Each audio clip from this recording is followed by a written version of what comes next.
Okay, this is part 3 and the last video in tips and tricks for the Fujifilm X100V.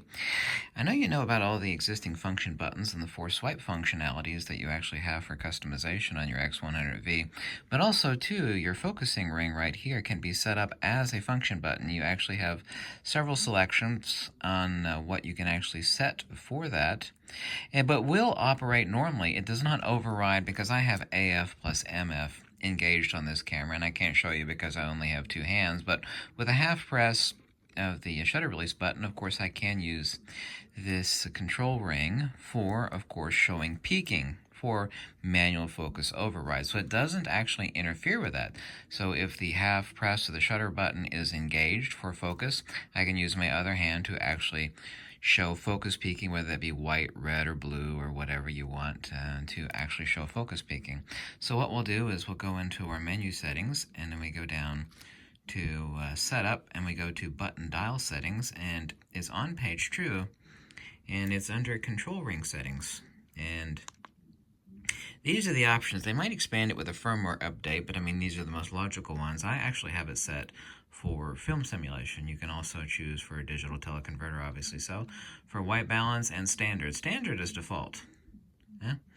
This doesn't let you do anything other than what it already does for if you set for focusing or for focus peaking engagement with half press of the shutter release button, but none of that is actually eliminated if you choose one of these 2 options, white balance or film simulation. I actually chose film simulation. So not pressing the shutter release button, if I actually slightly turn the front command dial, this gives me the option to choose. And just with a half press of the shutter release button, I'm immediately out of it. So it doesn't interfere with anything as far as quickly going in or quickly going out. So what I'm doing is just taking a quick turn on my command dial, and I can set my film simulation. So just remember that your command dial can be set basically like a function button.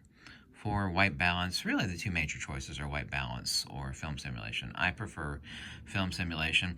The reason why I actually have the gaffer's tape on this is the same reason why the Leica Q people do the same, is it actually covers up the mic holes. And using the microphone on this, I only use the tiny little Rode micro mic and plug it into the side for video. But I mean, I would not consider this, even though the video from this in 4K is absolutely amazing, I don't want actual dust coming in through the mic holes.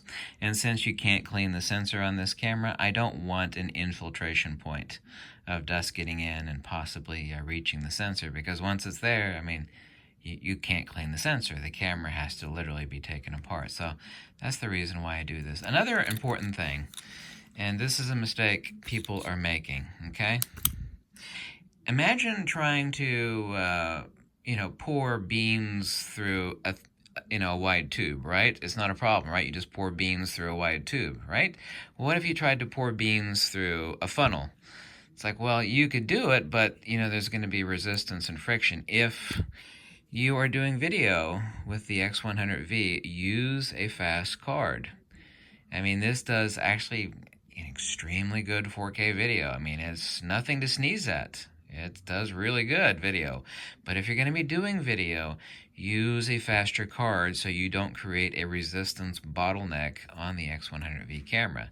This has nothing to do with the camera or how the camera was built. It's important that you use, please, I know I'm saying this for the 3rd time, use fast SD cards. Now, you could use slower SD cards for photography all day long, and you can also use it for video, but you need to be using fast cards if you plan on using this for video, but even so, too, for photography.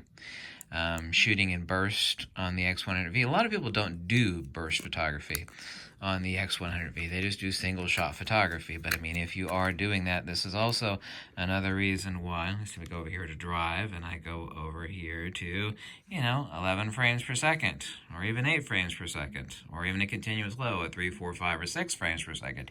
You need to buy, this is a premium deluxe camera. It would be like if you bought a Lamborghini and you drove down to, the sticks, and you put in some like dirty gasoline, from, Jim Bob's gas. You wouldn't do that.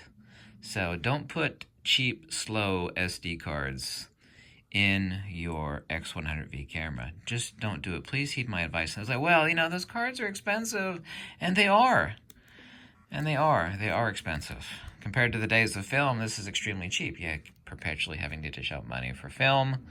So, I mean, these cards obviously are formatable basically a bazillion times. So, ultimately, they're not that expensive. But the initial cost is, you know, they are more expensive. But, you know, I beseech you, if you're going to do video or you're going to do burst photography at all on your X100V, please buy a fast SD card for it. Get a SanDisk. And don't buy them on Amazon or eBay. The reason for that is a lot of those are counterfeit. A SanDisk company themselves says something like 45% of the SanDisk cards that are on the market are counterfeit, are not actually SanDisk cards. Anyway, thank you so much for watching. Send me an email if you have any questions or comments. I always love to help people. And that's the third video and tip for your Fujifilm X100V.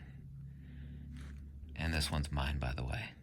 This is not a borrowed X100V. This is mine. M-I-N-E. Mine. Wait for it. Fujifilm.